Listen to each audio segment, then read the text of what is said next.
ದಶಶ್ಲೋಕಿ by Shri Shankaracharya. ಮನನಂ. ದಶಶ್ಲೋಕಿ ರಚನೆ ಶ್ರೀ ಶಂಕರಾಚಾರ್ಯರು. ಮನನಂ. ನ ಸಾಂಖ್ಯಂ ನ ಶೈವಂ ನ ತತ್ಪಾಂಚರಾತ್ರಂ ನ ಜೈನಂ ನ ಮೀಮಾಂಸಕಾದೇರ್ಮತಂ ವಾ ವಿಶಿಷ್ಟಾನುಭೂತ್ಯ ವಿಶುದ್ಧಾತ್ಮಕತ್ವಾತ್ ತದೇಕೋ ವಸಿಷ್ಠಃ ಶಿವಃ ಕೇವಲೋಹಂ.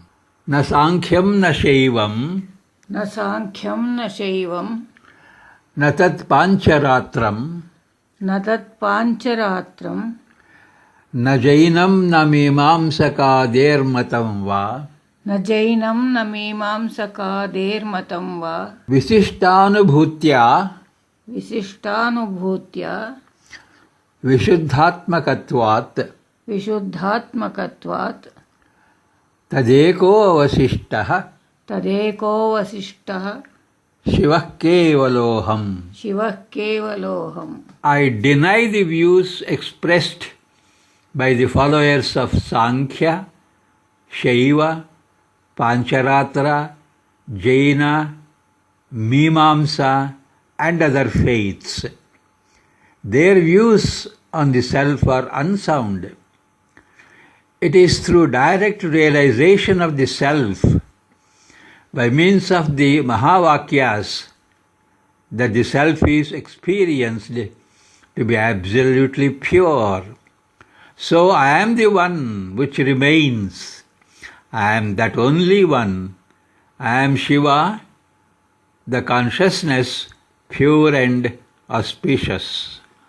ಸಾಂಖ್ಯ, ಶೈವ, ಪಾಂಚರಾತ್ರ, ಜೈನ, ಮೀಮಾಂಸಕ ಮೊದಲಾದ ಯಾವುದೇ ಮತದವರು ಮಂಡಿಸಿದ ಅಭಿಪ್ರಾಯಗಳನ್ನು ನಾನು ನಿರಾಕರಿಸುತ್ತೇನೆ.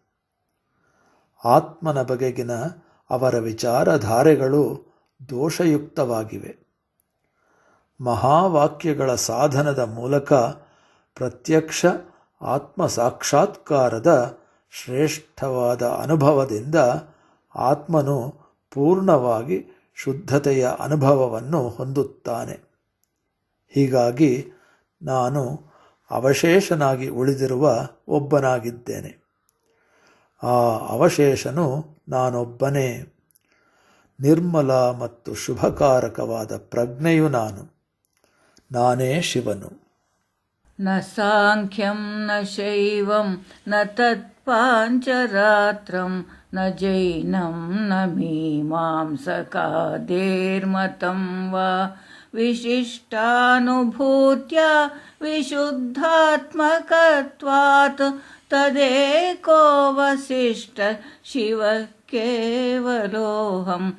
ತದೇಕೋ ವಸಿಷ್ಠ ಶಿವ ಕೇವಲೋಹಂ.